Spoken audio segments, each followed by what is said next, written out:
지금부터는 투자해놓은 시간 저희가 특별하게 연말 특집을 맞아서 특별한 분을 모셨습니다. 무려 저희가 항상 두 분을 모시는데 오늘은 무려 네 분을 모시고 정말 다양한 인사이트 한번 얻어보도록 할게요.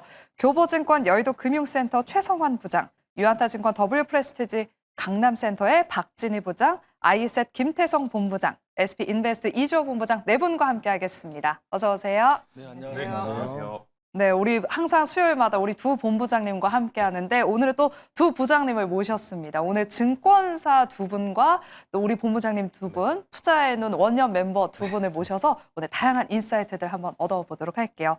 먼저 2026년 국내 증시 전반적인 전망을 해본 이후에 또 섹터별로 하나하나씩 진단해 보겠습니다. 지금 2025년 한 해는 정말 우리 코스피 지수가 역대급 상승률을 보였습니다. 주요국 가운데 무려 한 해 동안 70%가 넘는 상승률을 보여주면서 내년에도 좋은 분위기를 이어갈 수 있을지 궁금해하실 것 같은데요. 지금 대다수의 전문가들은 상고 하저 시장을 전망하고 있습니다. 하지만 상반기에도 점검해야 될 변수들이 많은데 이 질문은 그럼 네 분께 다 여쭤보도록 할게요. 먼저 최성환 부장님. 2026년 국내 증시 상고 하저를 전망하실까요? 아니면 좀 상반기에 조금 흔들릴 수도 있을까요? 저는 상고하고라고 좀 표현을 계속 고. 그 고라는 의미가 올해는 상당히 강한 반등, 그러니까 증시가 급하게 올라온 시장이었다면 내년에는 그 높아진 그 지수대가 계속 유지가 될 수 있는, 그러니까 여기서 뭐 5,000포인트 얘기도 있고 6,000포인트 얘기도 있는데 거기에 따른 어떤 강한 그런 상승에 대한 여운이 내년에도 이어질 것이, 내년이라고 해보자 내일인데요. 그래서 이어질 것이라고 보고 있고요. 거기에 대한 가장 큰 이유는 내년도에 그 국내 그 EPS 증가율이 대한민국이 약 40% 정도 성장한 걸로 전망이 되고 있습니다. 그러니까 EPS가 늘어난다는 거는 결국에 실적이 늘어난다는 거고, 이에 따른 밸류에이션도 당연히 올라갈 수 있는 부분이고요. 현재 내년 예상 PER 보니까 9.6배입니다. 그리고 PBR은 0.9배거든요. 그리고 그렇게 본다면 현재 평균 PER, 글로벌 평균 PER이 19배, 또 그리고 PBR이 3배에 대비한다면 여전히 저평가 수준에 있기 때문에 적정 코스피 PER 11배에서 14배를 적용한다면 충분히 내년에도 강세장에 대한 부분들 상고하고도 충분히 가능하다, 이렇게 좀 말씀을 드리겠습니다. 네, 우리 부장님이 상고하고라고 말씀해 주시니까 저도 기분이 다 좋네요. 그리고 이어서 우리 김태성 본부장님한테도 한번 여쭤볼게요. 상고하죠? 상저하고. 일단 상고하중이 맞을 것 같다라는 생각이 듭니다. 일단 네. 상반기에는 결국엔 반도체 IT 그리고 이제 주도주가 바뀌지 않는다라는 전제하에 삼성전자라든지 SK하이닉스와 같은 반도체 기업들의 추가적인 상승세, 더욱 이제 마이크론 테크놀로지 실적을 통해서 우리가 굉장히 큰 수익을 보고 있다라는 것을 추측할 수 있는 현재 시점이기에 상반기에 대한 주가 상승세 혹은 기업들의 상승세는 굉장히 강할 것으로 예측이 됩니다. 그런데 이제 하반기 같은 경우에는 지금 미국 같은 경우에는 중간선거라고 하는 굉장히 큰 이벤트가 있어요. 일단 중간선거 이후에 확률적으로 보면 지금까지 하락할 때보다는 상승할 확률이 굉장히 더 높았기 때문에 미증시는 상승할 가능성이 굉장히 높다고 보여지지만, 우리나라 같은 경우에는 결국 상반기에 반도체 IT주들이 보여줬던 영업이익률이 하반기까지 나타나야 하반기에도 지수가 상승할 가능성이 굉장히 높지 않겠는가라는 생각이 들고 있고, 상반기에 너무 빠르게 그것들이 반영이 된다라고 하면 아무래도 이제 하반기 영업이익률이 조금 정체되거나 주춤했을 때 약간의 박스권 횡보장세도 우리는 염두를 해둬야 되지 않겠는가라는 의견 한번 드려보면서, 부정적인 의미의 이제 이야기가 아니라 우상향 상승 추세 가는 과정 중에 조정이라고 이해를 해주시는 게 맞을 것 같고요. 근데 지수 우리가 항상 그렇지만 예측 그게 의미 없습니다. 결국엔 어떤 종목을 어떻게 끌고 가느냐, 이게 더 중요할 2026년이 아니겠는가라는 의견 드려보도록 하겠습니다. 네, 두 분 다 상고를 말씀해 주셨는데 좀 다른 의견도 좀 듣고 싶긴 한데 우리 박진희 부장님의 의견도 한번 궁금해요. 혹시 상저이실까요? 아무튼 두 분께서 좋은 말씀 해주셔서 네. 저는 뭐 크게 드릴 말씀은 없을 것 같긴 한데, 사실 제가 생각할 때는 일단 올해 좀 거침없이 달려왔던 시장이기 때문에 그 연속성은 내년 1분기까지 좀 이어질 수 있을 거라고 생각을 하고 있습니다.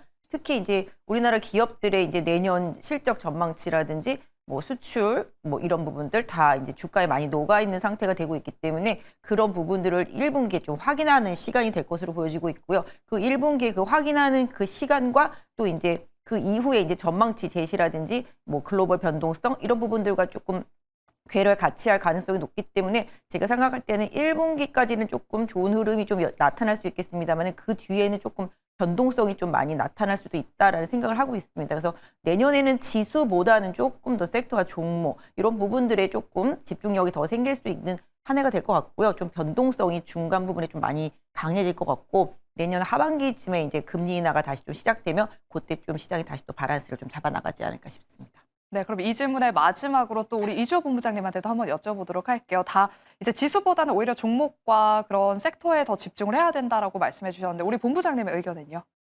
마지막에 하니까 부담스럽네요.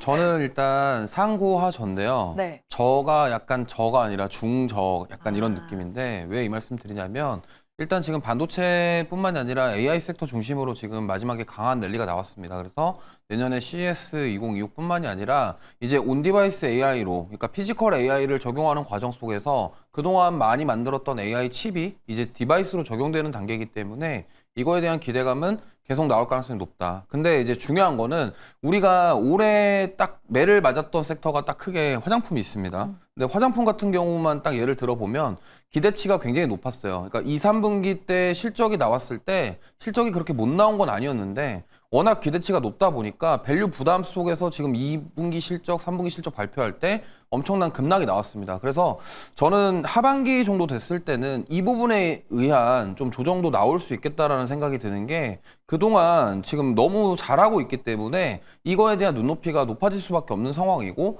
근데 우리가 예상하지 못했던 어떠한 이슈로 인해서 또다시 고평가 논란이 나온다 그러면 그가 바로 이제 조정에 대한 빌미가 나올 수가 있기 때문에 일단 상반기까지는 좋은 흐름이 나오고 하반기에는 이제 밸류 부담이라던가 화장품 섹터 같은 그런 흐름도 나올 수 있을 가능성이 있기 때문에 저는 하반기 때는 조금 조심할 필요는 있겠다. 다만 상반기 때까지는 조금 이런 상승세가 계속 이어가지 않을까 이렇게 생각하고 있기 때문에 이 점 참고하시면서 대응하시면 좋을 것 같습니다. 네, 전체적으로는 2026년 증시에 대해서 다들 긍정적인 코멘트를 주신 것 같습니다. 네, 그렇다면 다소 변동성에 영향을 줄 수 있을 만한 요인이 바로 또 원달러 환율인데요. 네, 최근에 원달러 환율이 1,480원대까지 치솟았다가 정부의 구두 개입으로 인해서 한 1,430원에서 40원대까지 좀 급락을 했습니다. 그래도 2026년에도 1,300원대까지 내려가진 않을 것 같다라는 게 지금 중론인 것 같은데 최성환 부장님, 환율이 더 올라가지만 않는다면 외국인의 수급에도 좀 긍정적인 영향을 줄 것 같은데 앞으로의 환율 전망을 좀 어떻게 보고 계실까요? 최근에 나온 기사들 그리고 시장의 전망치를 보면 대부분의 컨센서스가 1,420원에서 1,440원 정도대 흐름으로 전망을 하고 있습니다. 그러니까 1,400원대가 깨지지는 않을 것 같고 그렇다고 1,500원까지 올라갈 것 같지도 않다라는 흐름 이야기거든요. 그 이유는 글로벌 달러에 대한 강세가 좀 약화될 가능성이 있다라는 거고요. 말씀하셨던 것처럼 정부의 적극적인 개입과 정책 효과라는 건데요.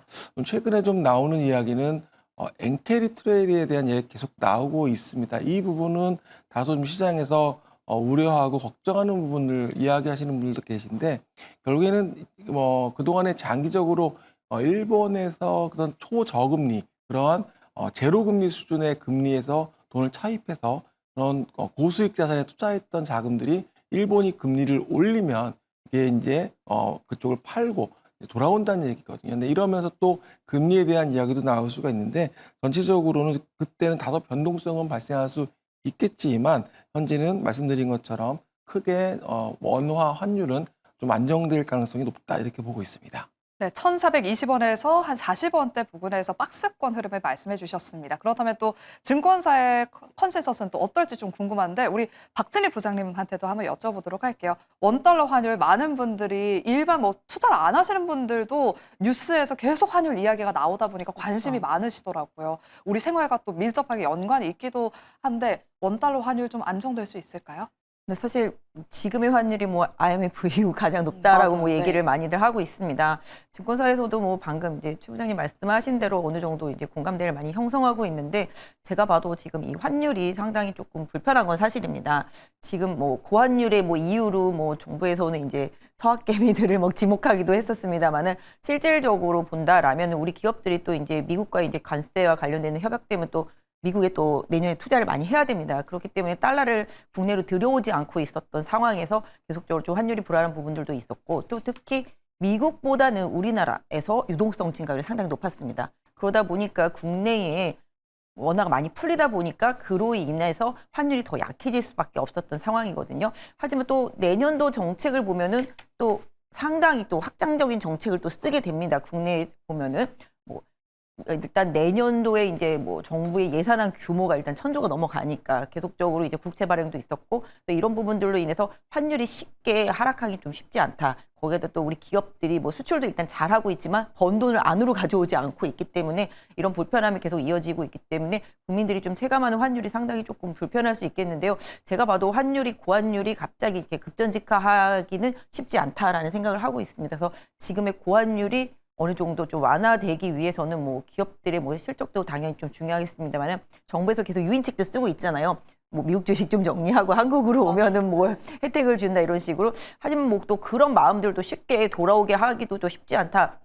라는 생각을 하고 있습니다. 그렇기 때문에 지금의 환율을 어느 정도 좀 인정은 해야 되는 상황인데 그래서 또 내수가 더 힘든 상황이 계속 좀 이어질 수 있겠다. 또 정부의 정책적인 부분들이 상당히 앞으로도 계속 좀 중요한 역할을 해줄 것 같고요. 이게 단순히 구두 개인만으로는 해결되는 문제는 아니기 때문에 정부의 좀 적극적인 부분들 또 이제 기업과 뭐 개인 투자자분들의 뭐 여러 가지 좀 노력들도 좀 필요한데 실질적으로 1,400원 이하로 내려온다 하더라도 1,400원을 기준으로 좀 왔다 갔다 할 수밖에 없는 상황이다라고 좀 말씀드리고 싶습니다. 네, 이제 원달러 환율이 1,400원대가 다소 뉴노말 시대가 온 것 같습니다. 이렇게 환율에 대한 이야기까지 나눠봤고요. 그리고 앞서 저희가 일정 브리핑에서 전해드렸던 대로 1월에 트럼프 대통령이 미국의 차기 연준 의장이 될 사람을 지명합니다. 지금 많은 사람들이 후보로 거론이 되고 있는 가운데 지금 친 트럼프 인사로 케빈 해시시 유력하다라고 하는데요. 이에 따라서 내년 미국의 금리 인하도 더욱더 공격적으로 이루어지지 않을까 하는 기대감이 있습니다. 김태성 본부장님. 네. 그렇다면 금리 인하가 우리 증시는 좀 긍정적인 영향을 줄 것 같은데 또 인플레이션이 촉발될 가능성은 없을지 이 부분이 조금 우려되기도 하거든요. 국내 증시의 영향은 어떨지 주요 국가들의 통화 정책에 따른 영향 좀 짚어주시죠. 뭐 국내 증시뿐만 아니라 글로벌 증시 전체적으로 금리의 방향성이 무엇보다도 중요한 한 해가 될 가능성이 높습니다. 더군다나 간밤에 FOMC 회의록이 나왔는데 생각보다 많은 분들이 반대 표시를 좀 던졌더라고요.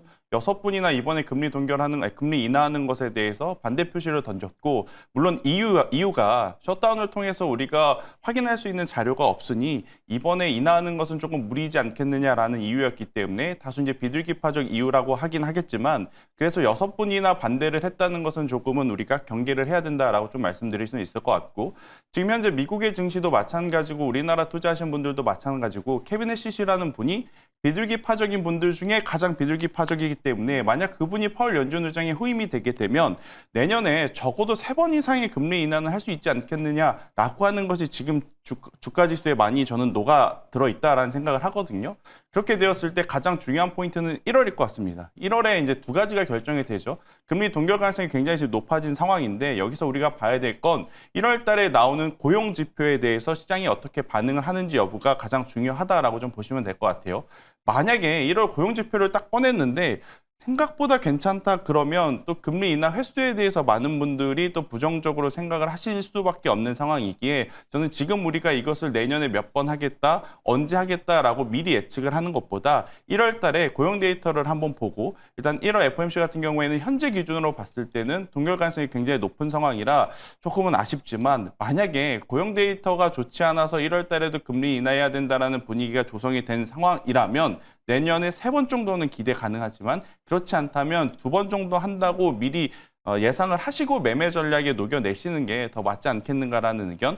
확률적으로 3번 그 이상의 금리 인하를 하는 것은 조금은 현실적인 무리가 있지 않겠는가라는 의견 한번 드려보도록 하겠습니다. 네, 일단 이번에는 금리 동결이 좀 우세할 것 같다라고 말씀해 주셨고 한 2번 정도 이루어지지 않을까라고 코멘트 주셨습니다.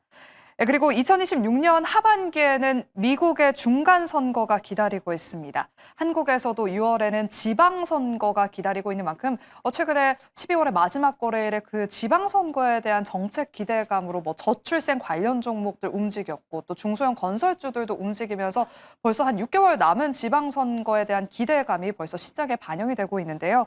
이주호 본부장님, 보통 선거 기간이 다가오면 증시를 부양하기 위한 그런 정책들이 많이 나오잖아요. 국내 증시에서도 관련해서 긍정적인 좀 영향이 있을 것 같은데 좀 이 부분에 대해서는 어떻게 보고 계실까요? 네, 일단 보통 뭐 선거철 되면은 그 한 6개월 전쯤에 움직이는 섹터들이 단골 손님들이 있습니다. 근데 지금도 살짝 움직이고 있죠. 네. 그러다 보니까 이 지금 선거를 앞두고 있기 때문에 여기서 이제 정부에서도 강한 드라이브를 걸 가능성이 높아요. 대표적으로 이제 코스닥 부양에 대한 얘기가 나오고 있는 부분들도 아무래도 그러한 부분들이 될 것 같고요. 역시나 이제 어쨌든 선거를 앞두고서 정부에 대한 방향성, 정책 이런 것들이 증시에도 굉장히 긍정적인 영향을 줄 가능성이 높습니다. 다만 이제 테마가 많이들 형성이 되는 시기예요. 그러다 보니까 이렇게 뭐 인맥주라던가 이러한 쪽으로 테마로 붙어 있는 종목군들은 항상 변동성을 주의하셔야 될 것 같고, 특히나 저출생 관련 그런 종목군들은 사실 정말 선거 때마다 등장하는 그러한 단골 손님입니다. 그렇기 때문에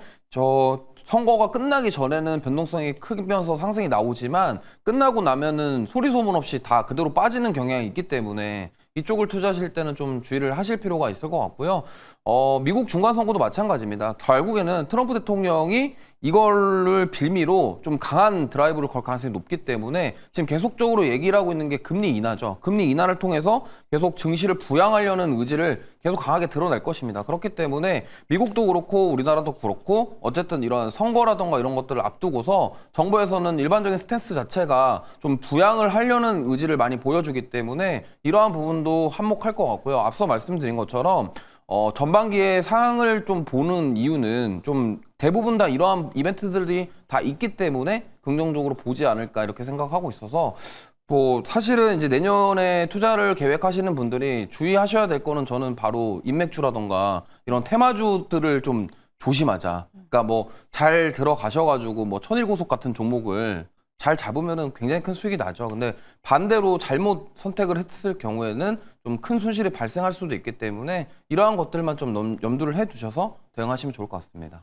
네, 정치 테마주는 다소 주의가 필요하다라고 언급을 해주셨습니다. 그럼 우리 박진희 부장님한테도 한번 여쭤보도록 할게요. 증시 부양 정책 우리가 좀 기대해 볼 수 있을 만한 예상해 볼 수 있을 만한 정책이 있을지 앞서 우리 본부장님은 코스닥 활성화 정책을 좀 언급을 해주셨거든요. 우리 부장님의 생각은요? 네, 이미 뭐 증시 부양책들은 그동안 좀 많이 발표가 되어 왔었습니다. 뭐 상법 개정안도 있었죠. 1차, 2차 통해서 이제 또 3차까지 이제 1월 중에 뭐 통과시키겠다라는 얘기도 있습니다.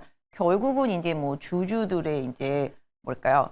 그 주식을 매수함에 있어서 뭔가 기대치를 더 올려줄 수 있는 또 근데 그 기업의 또 가치를 올려줄 수 있는 이런 부분들로 인해서 코스피를 계속적으로 좀 부양하고자 하는 의지를 좀 보여주고 있고요. 사실 뭐 자사주 뭐 강제 소각이라든지 뭐 그다음에 뭐 여러 가지 정책들 그다음에 배당세 분리과세하는 거죠. 배당이라든지 이런 부분들로 인해서 주주 친화적인 정책들을 계속 이제 정책적으로 이제 정부에서는 좀 밀어붙일 가능성이 높고 앞서서 말씀해 주신 대로 이제 코스닥 부양책도 계속적으로 좀 나오고 있는 상황입니다. 그래서 뭐 증시에 적극적으로 좀 투자를 하시는 분들이라면은 이제 정부의 이런 코스닥에 대한 이제 약간 저평가되어 있던 그런 부분들을 좀 부양하고자 하는 정부의 의지 이런 부분들을 충분히 좀 활용하실 필요가 있을 거라고 생각을 하고 있습니다. 그러다 보면 결국은 뭐 올해 이제 코스피의 리더가 이제 삼성전자 하이닉스였듯이 뭐 코스닥에서도 이제 시가총액 상위 종목군들에 대한 관심도가 계속적으로 좀 올라갈 수 있겠습니다. 코스닥 상위 종목군들이 대체로 이제 바이오 내지는 뭐 2차 전지 그다음에 로봇 섹터들이 좀 차지를 하고 있고 반도체가 차지를 하고 있기 때문에 지금의 시장 흐름 특히 뭐 기관들의 매수세가 이쪽에 집중되는 부분들도 내년에 정부 정책과 다르지 않다라고 생각을 하고 있습니다. 그래서 뭐 지금 이미 이제 시장의 유동성은 많이 풀렸고 이 유동성을 계속 유지하면서 경기를 계속 하강시키지 않기 위한 정부의 노력이 뭐 미국도 마찬가지, 우리나라도 마찬가지. 지금 미국 같은 경우는 AI 하나로 대동단결해서 지금 증시를 부양하고 있고 트럼프도 계속 밀고 있는 상태가 되고 있습니다. 그렇기 때문에 이에 기반한 국내 관련주들의 상승세가 계속 좀 이어질 수 있겠고요. 정부의 정책 기조도 계속 미국과 연동하는 정책 기조가 이어질 수 있겠다라고 생각을 해주신다라면은 관련되어 있는 종목들을 계속적으로 시장에서 관심을 갖고 봐주시고, 아까 금리 얘기도 했습니다만은 금리도 상향 기조가 아니라 하향 기조가 완만하지만 계속적으로 이어질 수 있기 때문에 금리에 영향을 받는 종목들을 잘 선별해서 내년에는 좀 투자를 하신다라면은 이런 중간 선거라든지 우리나라 지방 선거 이거와 맞춰 있는 각국의 정책들에 가장 좀 편승을 잘해서 수익을 낼 수 있는 한 해가 되지 않을까 싶습니다. 네, 금리에 영향을 받을 수 있는 섹터와 종목들을 잘 선별해보자라고 코멘트 덧붙여 주셨습니다. 이렇게 매크로적인 부분은 이야기는 여기까지 해보도록 하겠고요. 지금부터는 각 섹터별로 한번 이야기 나눠보겠습니다. 네, 먼저 가장 연말 들어서 뜨거웠던 반도체 섹터 이야기부터 해보겠습니다. 많은 분들 포트폴리오 안에 반도체가 담겨 있거나 1월에라도 이제 좀 담아야 될까 고민하시는 분들을 위해서 저희가 반도체 이야기부터 나눠보도록 할게요. 2025년 마지막 거래일에도 반도체 대장주 삼성전자와 SK하이닉스가 나란히 역사적 최고가를 경신했습니다. 이렇게 나란히 오른다는 건 더 의미가 깊을 것 같은데요. 최성환 부장님. 1월 초 삼성전자의 잠정 실적 발표 이후에 세론이 좀 나오진 않을까 이런 우려감도 좀 있던데 의견이 어떠신지 궁금하고요. 그리고 반도체 섹터에 대해서 내년 계속해서 비중을 확대해야 될지 그 전망까지도 말씀해 주실게요. 네, 말씀하신 것처럼 4분기 실적 서프라이즈가 기대가 됩니다. 그래서 낙관적인 부분들이 상당히 많이 있고, 그래서 17만 전자, 90만 닉스 이런 이야기가 지금 시장에 나오고 있거든요. 그래서 그런 걸 보면 지금 주가에서도 충분히 상승할 수 있는 업사이드가 있다라고 보고 있습니다. 진짜 과거에 보면 D램 같은 경우 과거에 그런 그 공급이, 그러니까 수요가 증가하면 공급도 같이 증가하면서 가격이 하락을 했었는데, 최근에 AI 쪽은 그렇게 수요가 증가하는데도 공급이 따라주질 못하니까 가격이 상당히 많이 오르고 있습니다. 이럼에도 불구하고 계속적으로 유지가 된다는 거는 결국에 이런 부분이 수익성 개선에 대한 부분도 분명히 있을 거고요. 이런 부분을 감안해서 투자를 하시면 좋겠고요. 내년과 또 2027년까지, 그러니까 AI, 로봇, 그리고 자율주행 이쪽 계속 시장 자체가 열리기 때문에 이런 반도체 쪽에 대한 부분은 크게 우려가 없다. 단지 지금 시장에서 걱정하는 거는 AI가 버블이 아닌가에 대한 그런 논란인데요. 이 부분은 총량 자체가, 그러니까 수요 자체가 줄어들지 않는다면 큰 영향은 없을 것 같고, 특히 내년부터 실적을 확인하는 그런 구간이고, 특히 4분기가 이번에 발표가 또 1월에 삼성전자를 시작으로 하기 때문에 그걸 확인하시면서 대응하는 전략이 좀 필요할 것으로 보여집니다. 네, 그리고 이주호 본부장님한테도 한번 여쭤보도록 할게요. 저희가 항상 투자해놓은 시간대마다 반도체 이야기 나눠보잖아요. 26년에 대한 전망은 어떻게 보실까요? 좋을 것 같습니다. 여기서 뭐 갑작스럽게 막 꺾인다 이렇게 생각하기보다도 지금 미국에서 AI 패권 전쟁으로 인해서 네. 굉장히 뭐 다양한 얘기들이 많이 나오고 있잖아요. 구글의 TPU라던가 이런 것들이 지금 어떻게 보면은 미국 빅테크 기업들의 경쟁 구도가 만들어지면은 우리나라 입장에선 좋은 겁니다. 왜냐하면 공급할 수 있는 공급처가 다변화된다라는 것은 굉장히 좋은 거고, 여기서 만약에 수요가 줄어들지 않고 계속 늘어나는 상황이면은 사실 삼성전자랑 하이닉스 실적이 좋아질 수밖에 없는 지금 환경임에는 틀림이 없다라고 볼 수 있겠고요. 근데 이제 중요한 거는 결국에는 이제 상반기까지 이렇게 가다가 이제 하이닉스랑 삼성전자에서 고민해야 될 부분은 증설입니다. 그럼 이거를 증설을 했을 때, 만약에 증설을 했는데 이제 갑자기 또 뭐 고평가 논란부터 시작해가지고 이러한 노이즈들이 나오게 되면은 그 부분에 있어서 조정의 빌미로 작용할 수 있다라는 부분들을 우리는 참고를 해볼 수 있겠고요. 그리고 메모리 반도체뿐만이 아니라 HBM4도 이제 본격적으로 공급이 될 가능성이 있기 때문에 이 부분에 있어서 저는 굉장히 긍정적으로 보고 있습니다. 근데 이제 하이닉스랑 삼성전자 다 좋은 거는 누구나 다 아실 건데, 저는 삼성 파운드리 쪽을 조금 더 디테일하게 보셨으면 좋겠어요. 왜냐면 지금 대만에서 이제 2나노 공정을 미국에는 적용하지 않겠다, 그리고 대만 안에서만 사용하겠다, 그렇게 허용하겠다라고 얘기를 했기 때문에 사실 애리조나 죄송합니다. 애리조나 공장에 있는 TSMC 공장에 사실 뭐 구글이라던가 이제 미국 팹리스 기업들이 맡겨야 되는데, 사실 2나노 공정을 사용할 수 없다 그러면은 그들 입장에서는 사실 이걸 TSMC를 선택해야 되나에 대한 고민을 할 수밖에 없습니다. 그렇다고 해서 대만으로 직접 보내게 되면은 그거에 대한 운송비가 또 많이 들어가기 때문에 그러면 이제 삼성 파운드리가 대안이 될 수 있겠다라고 볼 수가 있겠고요. 최근에 연말에 보시면은 지금 삼성 파운드리 관련된 종목군들이 좀 강한 시세를 내고 있고 특히나 이제 CES 2026을 앞두고 이제 AI, 온디바이스 AI 제품과 관련된 기업들도 지금 상승이 나오고 있어요. 특히 대표적으로 제주 반도체거든요. 그래서 지금 보면은 이 흐름 자체가 이제 그냥 메모리 반도체 HBM 이쪽에만 포커싱이 잡힌 게 아니라 파운드리와 그다음에 온디바이스 AI로 확장되는 그러한 흐름 속에서 지금 관련주들이 움직이고 있다라는 점을 참고하셔서 내년에는 저는 포커싱을 삼성 파운드리 중심 특히나 엑시노스 2600이 만약에 좀 성능이 좋고 이거에 대한 평가가 좋게 나왔을 경우에는 삼성 파운드리가 추가적으로 칩 수주를 할 가능성도 있기 때문에 이러한 점들을 참고하시면서 보시면 좋을 것 같습니다. 네, 최근에 온디바이스 AI 관련 종목들로 수급이 강하게 몰리면서 또 급등하는 종목들이 나왔는데요. 삼성 파운드리 관련 종목들에 집중을 해보자라고 말씀해 주셨습니다.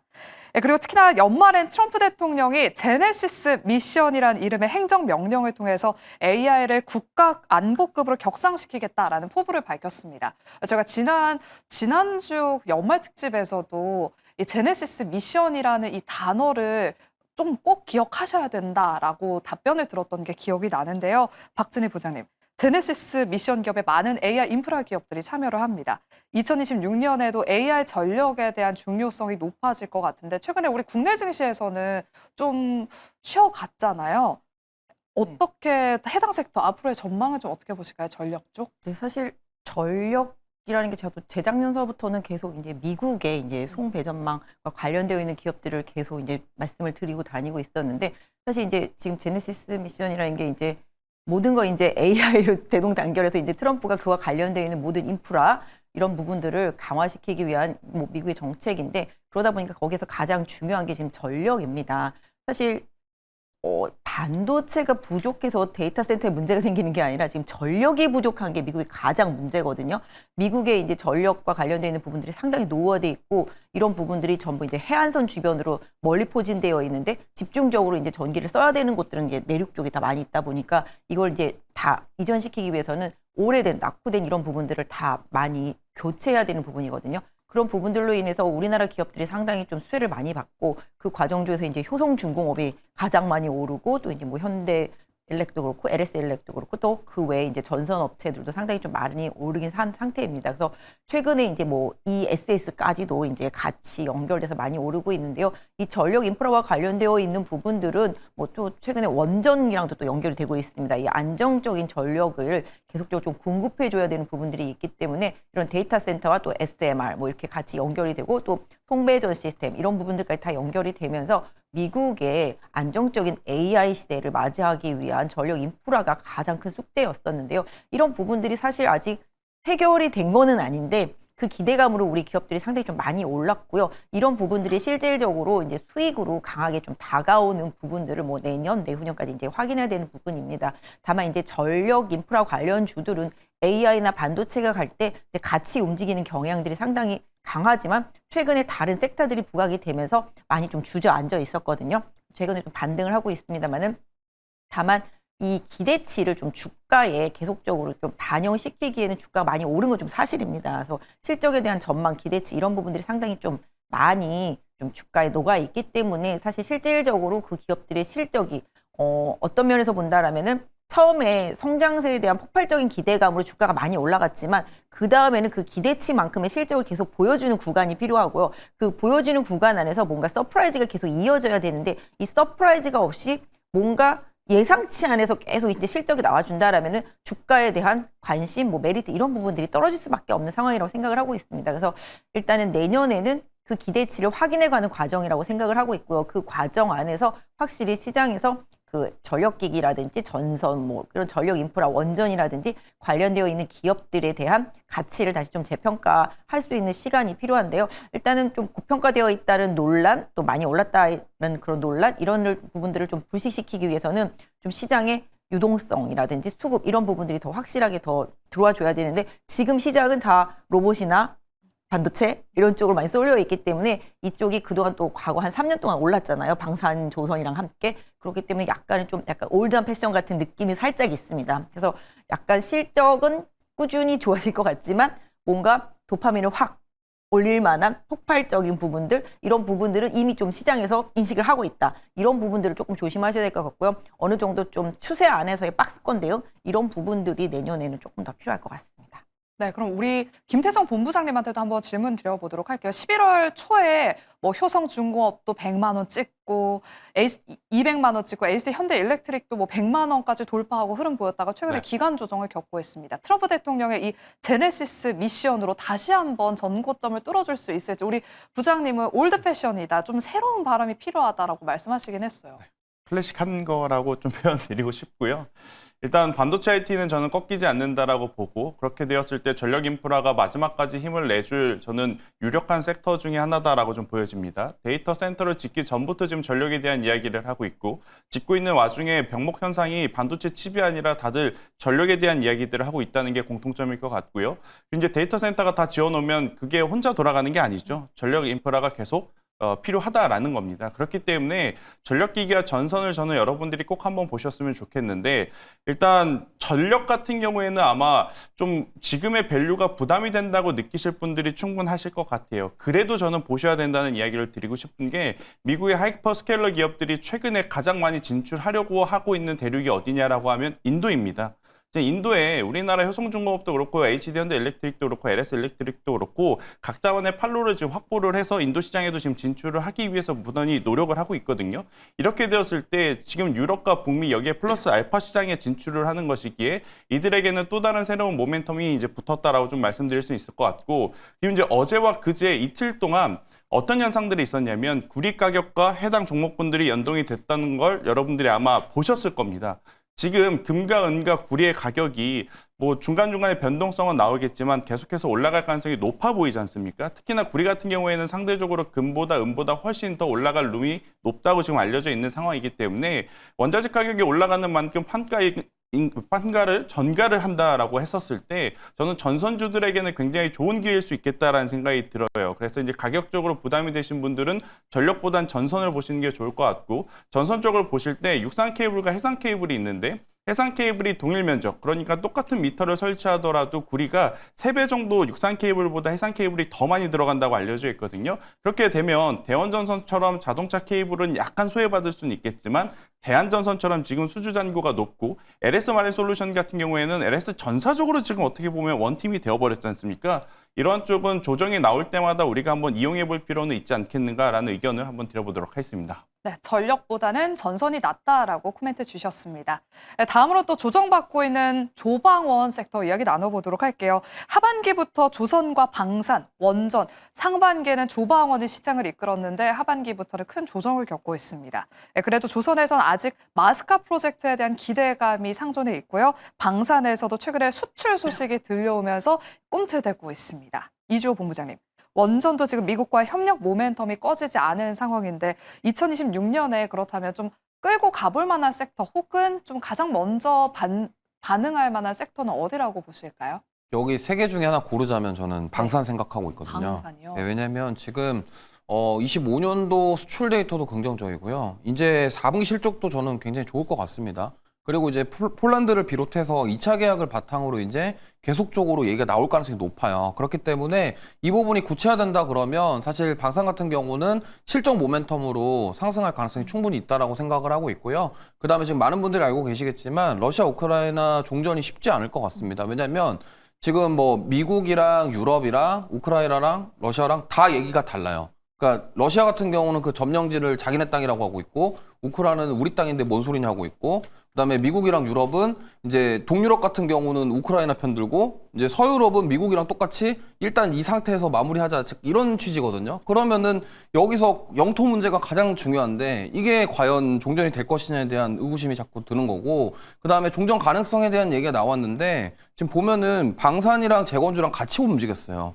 이 말인즉슨 뭐냐면 재건주는 뭐 종전에 대한 기대감을 움직였는데 방산주들이 올라갔다라는 거는 원래는 빠졌어야 되는 건데 올라간다라는 이유는 다른 뭔가가 있다라는 거죠. 그래서 저는 이게 오히려 좀 지정학적 리스크가 지금 완벽하게 해소가 된 게 아니기 때문에 여기서 실적이 더 잘 나올 거라는 기대감이 오히려 주가 상승을 이끌었고 실제로 하나에어로스페이스가 지금 탄력적으로 올라가고 있는 이유도 그거라고 저는 생각을 하고 있기 때문에 저는 뭐 조방원 중에 방산이 먼저 올라가 보지 않을까 내년에는. 그래서 방산 쪽을 좀 먼저 보시는 게 좋지 않을까 이렇게 생각하고 있습니다. 네, 최근에 한화에어로스페이스가 폴란드에 천물을 공급한다는 소식에 반응을 하고 있습니다. 일단 가장 먼저 방산 쪽이 먼저 반응하지 않을까 의견 주셨고요. 우리 박진희 부장님한테도 한번 여쭤볼게요. 조방원 중에 좀 끌고 가볼 만한 섹터 어디가 있을까요? 다들 지금 반도체 바이오를 이야기하다 보니까 네. 어딜 봐야 될지 좀 고민이 돼요. 저는 조방원 중에서 저는 약간 조선은 살짝 빼고 그다음에 방산 중에서는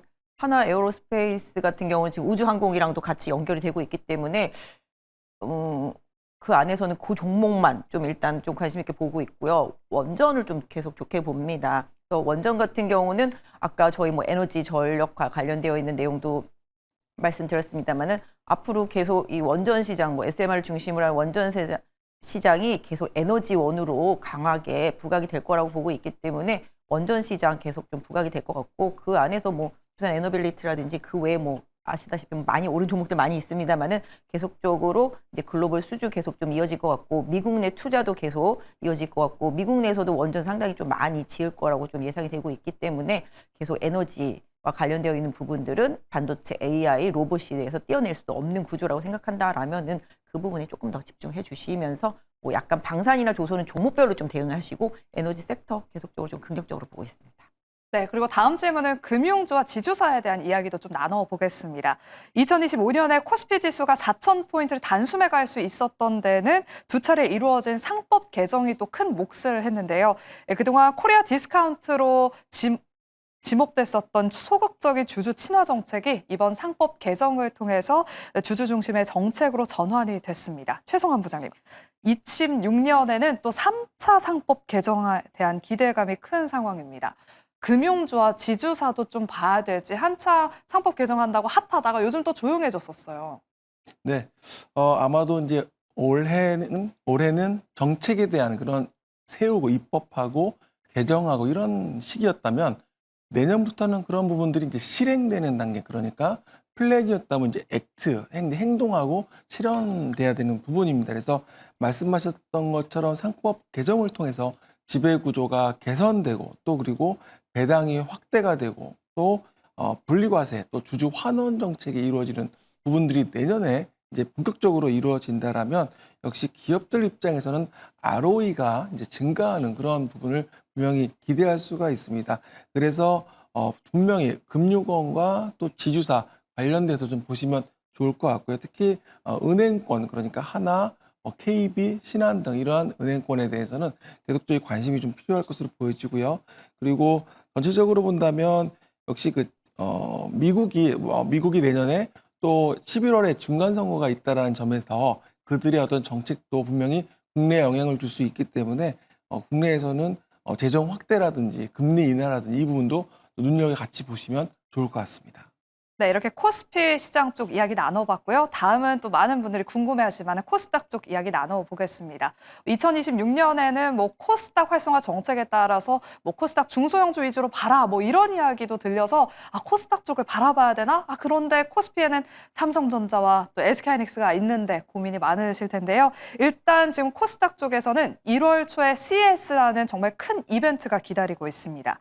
이 기대감에 연말부터 로봇과 자율주행주들이 관련 종목들이 정말 그야말로 연일 순환매 장세를 펼쳤었는데요. 최성환 부장님, 피지컬 AI라는 키워드가 또 증시의 대세로 자리 잡으면서 2026년에도 이 피지컬 AI가 상승 랠리를 이어갈 수 있을지 궁금합니다. 그동안 좀 많이 오르긴 했는데 또 피지컬 AI 계속해서 봐야 될까요? 네, 아마 내년에 계속 얘기 나온 거지만 또 AI, 로봇, 자율주행 뭐 모든 게 얘기 나올 것 같고 특히 그중에서 현대차 쪽 많이 좀 관심을 가질 것 같습니다. 현대차 같은 경우는 지금 HMG 글로벌을 통해서 그러니까 보스턴 다이내믹스 지분을 약 27% 보유를 하고 있거든요. 근데 이 보스턴 다이내믹스가 상장에 대한 IPO에 대한 또 기대감이 있습니다. 그러니까 상장을 하게 되면 현재 시장에서는 약 시총이 12조 원 정도 바라보고 있는데, 그러니까 현대차 입장에서는 그 부분이 반영이 되겠죠. 그래서 지금 이번에 CES 때 그러니까 휴머노이드 로봇, 그러니까 뉴 아틀라스가 이제 공개가 될 텐데, 공장에서 엔지니어의 개입 없이 자율주행으로 본인 그 로봇 자체적으로 작업을 수행하는 부분도 이제 기대가 내년부터 이제 본격적으로 시작된다고 하는데요. 결국에는 AI, 피지컬 AI 말씀을 하시지만 현대차도 있고, 또 그리고 LG전자에서 선보이는 가정 로봇, 또 그리고 삼성도 마찬가지고, 이런 모든 것들이 영향을 줄 것으로 보여집니다. 특히 현대차 같은 경우는 말씀드린 그런 다이내믹, 그러니까 보스턴 다이내믹스의 어떤 지분 가치를 감안했을 때 목표주가 지금 신한투자증권에서는 38만 원 제시를 하고 있거든요. 그런 부분을 감안한다면 CES에서 과연 어떤 게 또 주도주로 나올지도 좀 관심 있게 보면 좋을 것 같습니다. 네, 이번 CS 2026에서 어떤 기업과 어떤 키워드가 주도할지 또 한번 기대해 보면서 김태성 본부장님한테 한번 여쭤보도록 할게요. 뭐 로봇과 자율주행이 어떻게 보면 CS 모멘텀에 지금 상승부를 켜고 있는 것 같기도 한데, 계속해서 그러면 상승 랠리 우상향 좀 할 수 있을까요?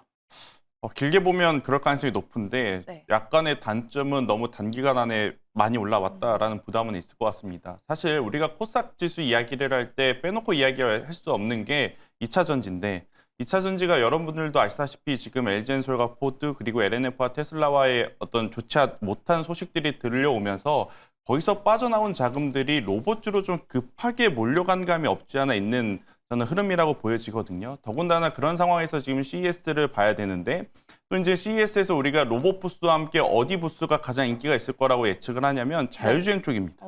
그래서 이제 CES 2026에서는 로봇과 자율주행 쪽에 우리가 관심을 좀 많이 봐야 하는데, 상대적으로 자율주행 관련주들은 우리나라 기업들이 그렇게 큰 힘을 발휘하기가 아직은 어렵지 않나라는 생각들을 하시는 것 같아요. 그래서 다른 쪽보다는 로봇 쪽에 대한 관심도가 높아진 상황인데, 저는 로봇 쪽으로 보실 때도 계속적으로 좀 말씀드리고 있지만, 로봇만 하는 기업보다 자동차 부품 사업을 하면서 동시에 로봇 사업에 플러스 알파 신사업을 하고 있는 기업들이 월등히 지금은 유리하지 않을까라는 생각이 듭니다. 더군다나 여러분들이 잘 생각을 해보시면, 그러니까 이 기업들을 비하하려고 하는 것이 아니라 레인보우 로보틱스, 두산 로보틱스 다 좋은 기업들입니다. 그런데 그 기업들이 지금 현재 어떤 로봇을 만들고 있는지 잘 모르실 겁니다.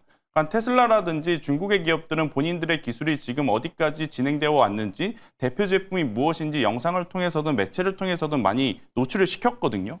근데 우리나라 로봇주들의 가장 큰 단점은 대장주인 것들은 다 알아요. 레인보우 로보틱스도 좋고 두산 로보틱스도 지금 재무가 어떻고 제품이 어떻고 다 아는데, 정작 대표 제품이 뭔지 다들 모르시는 분들이 많은 상황이에요. 그래서 이들에 대한 약간의 고평가 논란이 있을 법한 시점에서 대형 이벤트가 진행이 되다 보니 세론으로 조금 흘러갈 가능성도 저는 높아서, 만약 없으신 분들은 그 세론을 이용해 볼 필요는 있겠지만, 여기서 또 압축과 또 압축을 또 해본다라고 하면 자동차 부품을 하면서 로봇 쪽에 진출을 하고 있는 기업들이 더 안전하다. 대표적으로 현대모비스, 현대위아, HL만도, SL 이러한 쪽으로 시선을 돌려보는 것도 저는 필요하지 않겠는가라는 의견을 한번 드려보도록 하겠습니다. 네, 우리 부장님도 본부장님도 현대차 그룹주들 눈여겨보자라고 언급을 해주셨습니다.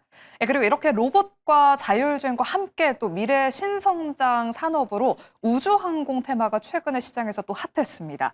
스페이스X 상장 기대감의 일부 종목들이 또 급등하면서 시장에서 굉장히 뜨거웠었는데요. 박진희 부장님. 아직 우주항공 쪽이 숫자로 찍히기에는 인내심이 좀 필요하잖아요. 화성에 가서 산다, 뭐 그게 과연 내가 살아있을 때 가능한 일일까 싶기도 한데, 그래도 증권사에서는 지금 우주항공을 좀 눈여겨보고 계시는지 궁금해요. 사실 뭐 모든 테마가 상상 속에서 출발을 해서 뭐 현실화되지 않았을 때 가장 많이 오르기는 하거든요. 네. 근데 일단 우주항공 테마 같은 경우는 일단 스페이스X 상장 기대감으로 많이 오르긴 했습니다. 정말 끝도 없이 계속 가고 있긴 한데요. 실질적으로 스페이스X가 상장됐을 때 우리나라 기업들 중에서 수혜를 보는 게 있나? 이렇게 생각을 해보면은 뭐 지분을 약간 투자했다고 계속 알려진 이제 미래에셋 뭐 증권 V 뭐 벤처 투자 뭐 이런 쪽이잖아요. 그래서 그런 쪽들은 뭐 당연히 가능성이 높죠. 만약 상장하게 된다면. 근데 스페이스X와 관련된 뭐 이제 부품이라든지 뭐 기타 뭐 이런 부분들은 이제 납품하는 업체들은 상장과는 사실 별개잖아요. 산업적인 부분들이 활성화가 돼야 되는 부분인데, 사실 이 우주항공 테마라는 거는 제가 봤을 때는 뭐 로봇이나 뭐 AI 이런 거에 뒤를 이어서 산업적으로 상당히 조금 커져 나갈 수 있는 섹터인 건 사실입니다. 그래서 지금 이 지구 안에서만 머무는 게 아니라 뭐 에너지 관련도 지금 우주에서 뭐 하겠다 뭐 이런 얘기들이 있지 않습니까? 그다음에 이제 아시다시피 이제 머스크 같은 경우는 이제 스타링크 통해서 이제 저궤도 위성 통해서 근데 이게 위성도 상당히 중요하고 이런 통신도 상당히 중요한데 이게 다 우주 항공에 들어갑니다. 왜냐하면 자율 주행도 이게 상당히 뭐 6G를 비롯해서 약간 통신과 관련되어 있는 부분이 상당히 중요하거든요. 이게 뭐 투지 상태에서는 할 수도 없는 상황이고 그러다 보니까 이런 부분들이 우주 항공 테마에 다 속해 있습니다. 그래서 통신 장비라든지 뭐 로봇도 다 마찬가지가 되겠죠. 사람이 갈 수 없으면 로봇이 갈 수도 있는 부분이 되겠고 그래서 네. 약간 로봇이라든지 AI 다 마찬가지로 다 우주 항공 테마랑 다 엮여 있는 부분이라고 생각하고 있습니다. 지금 약간 거품 논란 당연히 좀 있을 수밖에 없다라고 생각을 하고 있고요. 그 안에서 그나마라도 뭐 스페이스 X라든지 뭐 다 관련되어 있는 뭐 저궤도 위성과 관련되는 이런 쪽에 뭐 부품을 납품하거나 뭔가 관련 기술을 가지고 있는 기업들한테 관심이 가는 건 당연히 맞고요. 우리나라도 이제 누리호도 이제 성공했고 이런 부분들을 위해서 우리나라도 그쪽에 투자가 계속 이어질 수밖에 없기 때문에 지금 당장 뭐가 얻을 수는 없지만 계속 투자를 하는 관점에서 봤을 때 관련되어 있는 기업들은 뭐 앞으로도 계속 좀 부각될 가능성은 있기 때문에 선별된 투자는 필요하다라고 생각을 하고 있습니다. 네, 다음은 그럼 이제 코스닥의 큰 축을 담당하고 있는 제약바이오 섹터 이야기 나눠보겠습니다. 1월에 JP모건 헬스케어 컨퍼런스를 앞두고 어떤 기업들을 봐야 될지, 그리고 2026년에는 과연 어떤 모멘텀을 가진 제약바이오 기업들을 봐야 될지 궁금한데요. 최성원 부장님, 2025년에는 정말 다양한 그 모멘텀들이 순환매를 좀 띄웠습니다. 비만 치료제, CDMO, ADC 여러 가지의 모멘텀을 가진 종목들이 순환매를 띄웠었는데 2025년은 제약바이오 종목들이 좀 신호탄을 쐈다면 더 추가적으로 상승할 수 있는지, 그리고 JP모건 헬스케어 컨퍼런스에서 좀 주목해봐야 될 기업이 있다면 어떤 기업들을 보고 계시는지 궁금해요.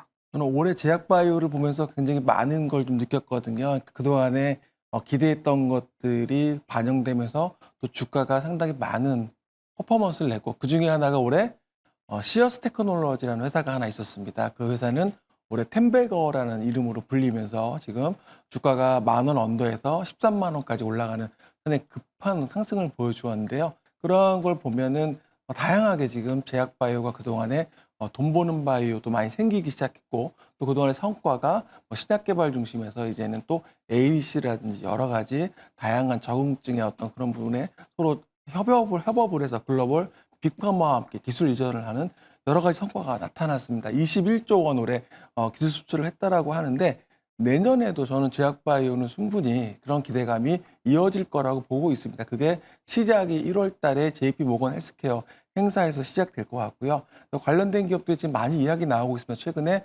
알테오젠이 옵션 계약했다는 얘기도 하고 있습니다. 그래서 이런 부분들 보시면 좋겠고 ABL 바이오 또 여러 가지 회사들 올릭스 등 다양한 애로에 대한 이야기, 가능성에 대해서 이야기가 나오고 있고요. 특히 코오롱 티슈진 같은 경우는 내년에 또 3단 결과와 또 발표가 또 예정되어 있습니다. 이런 부분들이 다 있기 때문에 제약바이오가 과거에는 변동성이 크고 주가가 오르고 내리고 했었다면 지금도 물론 타 업종이나 종목들 대비해서는 많이 변동성은 크지만 하지만 길게 놓고 본다면 상당히 K바이오가 이제 올해가 상당히 큰 의미가 있는 한 해였고 내년에는 그게 더 많은 성과가 또 이어질 거라고 보고 있습니다. 특히 1월달 JP모건도 있지만 2월달에는 또 유럽 또 ADC 또 학회가 열리거든요. 그러니까 우리나라가 강한 ADC 부분에 또 그런 부분도 좀 주목하면 좋을 것 같아서 제약바이오는 반도체도 좋지만 내년에 투톱으로 바이오도 꼭 함께 보시면 좋을 것 같습니다. 네, 2026년에는 반도체와 함께 제약바이오도 꼭 봐야 된다라고 말씀해 주시면서 알테오젠, ABL 바이오, 코롱 티슈진, 올릭스까지 기업들 특징 기업으로 언급해 주셨습니다. 그럼 우리 이주호 본부장님한테도 한번 여쭤보도록 할게요. 정부가 코스닥 활성화 정책 내세우겠다 해서 천스닥의 기대감이 좀 높은 상황이잖아요. 네, 그럼 제약바이오가 이 천스닥을 이끌 수 있을지 어떻게 보실까요?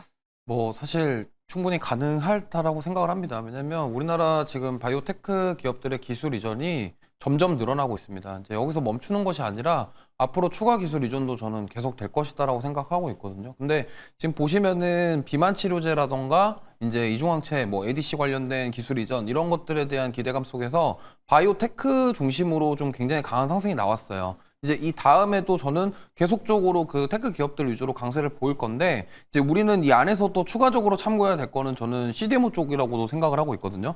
왜냐하면 결국에는 생물보안법이 통과가 됐고 그러면 결국에는 그 미국에서의 그 의중 자체는 뭐냐면 중국을 견제하겠다라는 겁니다. 그리고 CDMO 시장에서 우시바이오로직스가 차지하는 비중이 크기 때문에 그 물량 자체를 이제 삼성바이오로직스가 수주를 하게 될 경우에는 그 밑단에 있는 뭐 ST팜이라던가 셀트리온이라던가 이런 쪽으로도 좀 낙수 효과를 볼 수 있기 때문에 저는 그래서 이 CDMO 쪽도 지금 보시면 좋겠어요. 특히나 이제 뭐 코스닥은 아니지만 셀트리온 같은 경우 주주분들이 정말 답답하신 한 해가 되지 않았을까 이렇게 생각을 합니다. 왜냐하면 안 움직였거든요, 주가가. 그렇기 때문에 이런 쪽에서 오히려 CDMO라던가 특히나 이제 생물보안법으로 인해서 바이오시밀러 쪽도 계속 보셔야 됩니다. 왜냐하면 결국에는 이게 트럼프 대통령은 약가 인하 정책을 추구하는데 사실 이 생물보안법은 약가 인하 정책과 반대되는 거예요. 왜냐하면 그동안 우시바이오로직스 물량을 주면서 그로 통해서 공급을 늘렸는데 그거를 줄이면은 약가가 사실 인하되기는 쉽지 않거든요. 그렇기 때문에 어쨌든 이 법안은 통과가 됐고 그러면 중국을 규제한다고 한다면 그 사이에서 반사익을 볼 수 있는 게 우리나라이기 때문에 그래서 CDMO랑 바이오시밀러 묶어서 어쨌든 지금 돈을 잘 벌고 실적이 나오는 제약바이오 쪽에서는 바이오시밀러랑 CDMO 쪽이기 때문에 이쪽을 보시는 것도 저는 괜찮다. 물론 바이오테크를 보지 말자가 아니라 그것도 보시면서 지금 CDMO 쪽도 눈여겨보셔야 된다. 이 말씀 드리겠습니다. 네, 바이오시밀러와 CDMO도 눈여겨보시길 바라겠습니다. 이제 이어서 2차 전지주 이야기 나눠보도록 할게요. 지금 유튜브 채팅창에도 2차 전지주에 대한 이야기가 많아서 다시금 내년 2026년의 기대감을 내려놓아야 될지 한번 여쭤보겠습니다. 김대성 본부장님. 최근에 LG 엔솔과 LNF가 연달아 계약 해지를 공시하면서 투심을 끌어내렸습니다. 2025년에 한번 좀 바닥 다지고 올라가나 싶었는데 좀 기대감을 내려놔야 되는 걸까요? 방금도 이제 앵커님께서 이야기하셨다시피 바닥을 다졌다라는 우리가 표현을 했던 전제 조건이 하나 있어요.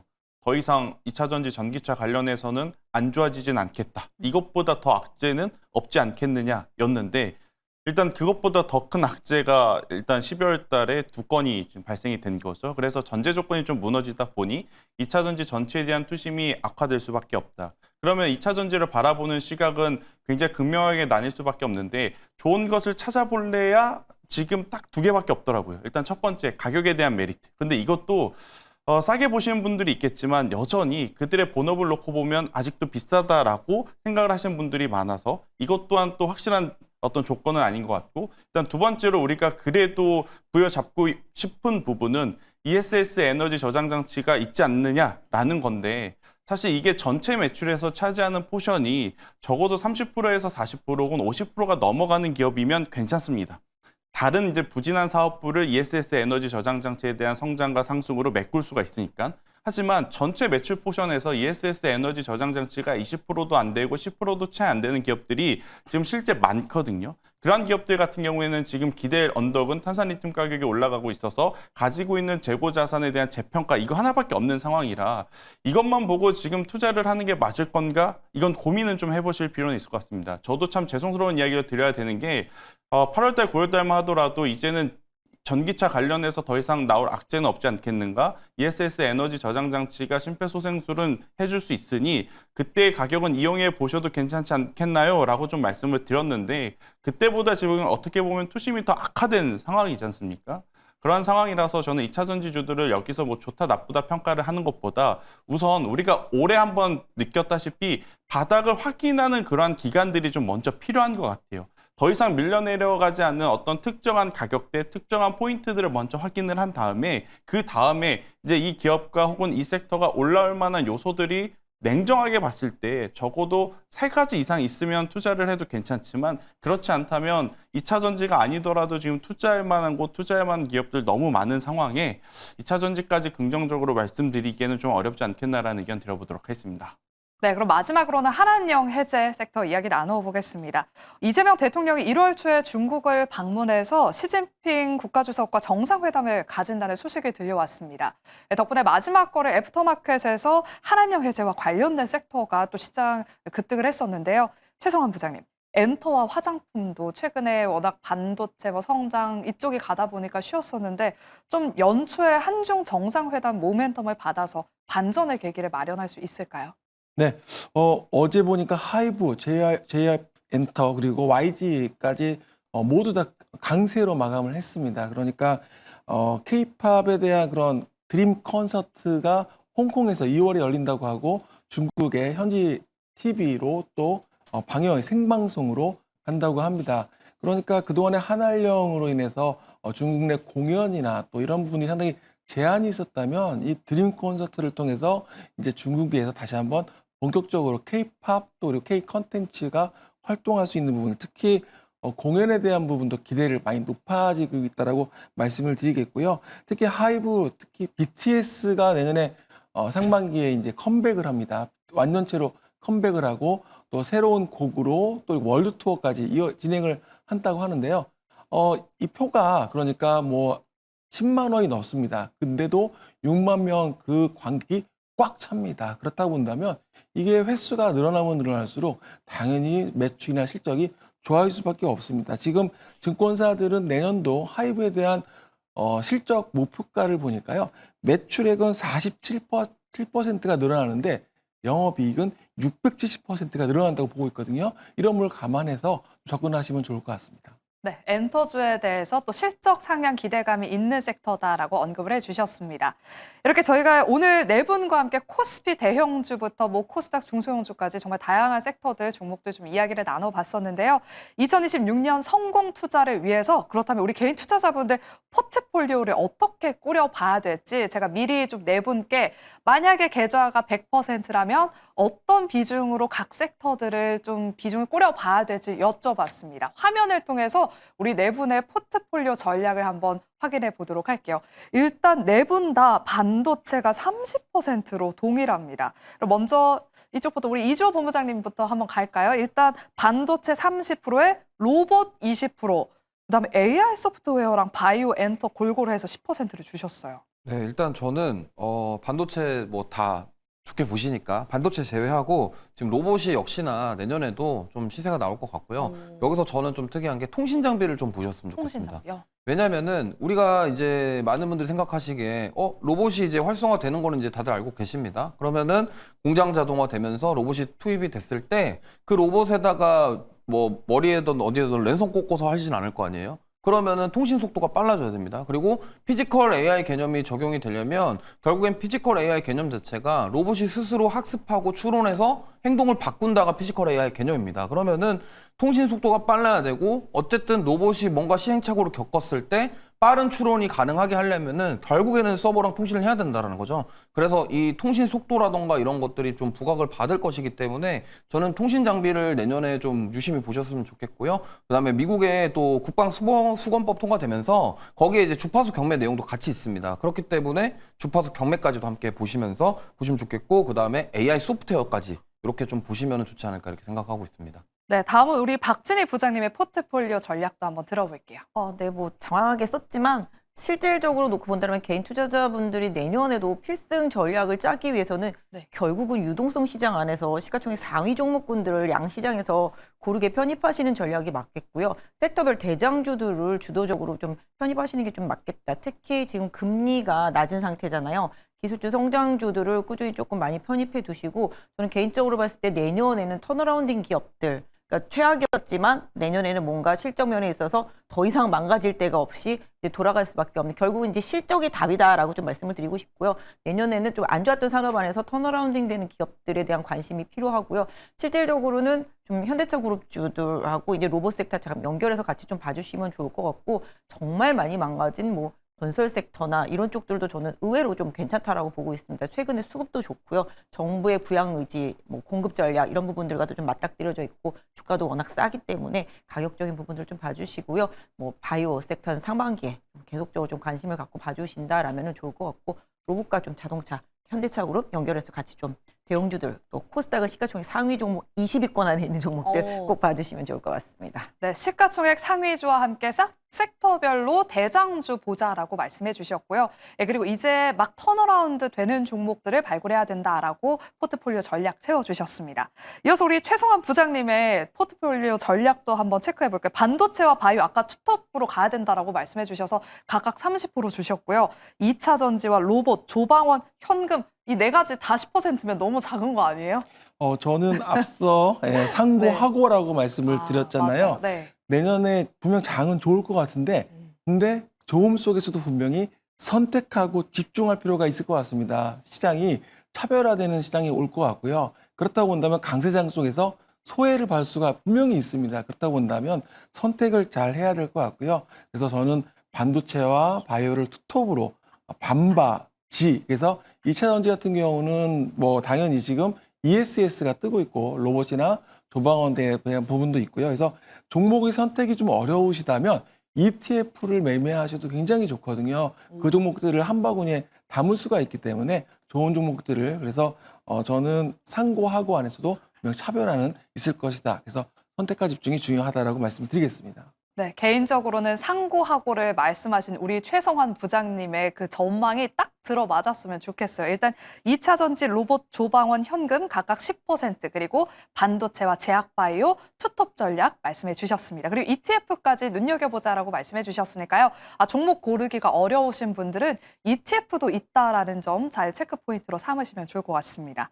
마지막으로 우리 김태성 본부장님의 전략도 한번 들어볼게요. 반도체가 30%, 전력이 30%, 바이오가 20%, 로봇과 현금이 각각 10%네요. 네, 일단 복잡하게 생각하실 필요는 없지 않을까 싶습니다. 마지막까지 강한 쪽이 내년에도 충분히 더 좋을 가능성이 높다는 생각이 들어서요. 특히나 그리고 반도체가 무너진다 생각을 하면 안 된다라고 생각이 들어요. 반도체가 무너지면 시장 전체가 지금 무너질 수밖에 없는 구조가 되었기 때문에 반도체를 긍정적으로 보신다면 저는 이어서 또 따라 붙을 수밖에 없는 게 전력 인프라임을 계속 강조드리고 있기 때문에요. 반도체와 전력을 30%씩 저는 받는 게 괜찮다라고 좀 말씀드릴 수 있을 것 같고 또 이제 코스닥 활성화 방안 때문에 또 코스닥 지수가 움직인다면 뭐 2차 전지가 움직여줬으면 좋겠죠. 그런데 2차 전지가 현실적으로 또 해결해야 되는 부분들이 워낙 많다 보니까 그 부분들이 어렵다면 바이오 쪽으로 이제 수급 쏠림 현상이 나타날 테니 바이오 쪽을 이제 담아 보시는 게 좋을 것 같고요. 로봇 같은 경우에는 이제 비중보다는 타이밍에 대한 고민을 좀 해보셨으면 좋을 것 같아요. 저도 이제 로봇은 자동차와 결합된 로봇주가 좋다라고 이야기를 드렸는데 문제는 그럼 언제 신규 매수자들이 살까에 대한 고민일 것 같거든요. 그래서 이 부분들은 CES가 끝나고 나서 한번 살펴보시는 것이 어떨까라는 조심스러운 의견을 한번 드려보도록 하겠고요. 그 다음에 현금은 좀 가지고 계셨다가 원자재 가격 급등할 때 변동성 있을 때 참고를 하셨으면 좋겠다는 의견 드리겠습니다. 네, 이렇게 저희가 네 분의 포트폴리오 전략까지 여쭤봤습니다. 이렇게 정말 짧은 시간처럼 느껴지는데요. 오늘 정말 특별하게 저희가 투자해놓을 시간은 특별히 네 분과 함께 이야기를 나눠봤습니다. 네 분 모두 수고 많으셨어요. 감사합니다. 나와주셔서. 감사합니다. 네, 2026년에도 여러분들 저희 오늘 함께한 포트폴리오 전략 잘 참고하셔서 시장 대응해 나가시길 바라겠고요. 저희는 그럼 2026년의 첫 거래일 생쇼 오후 12시 이 시간에 다시 찾아오도록 하겠습니다. 오늘도 끝까지 함께해 주신 여러분 고맙습니다.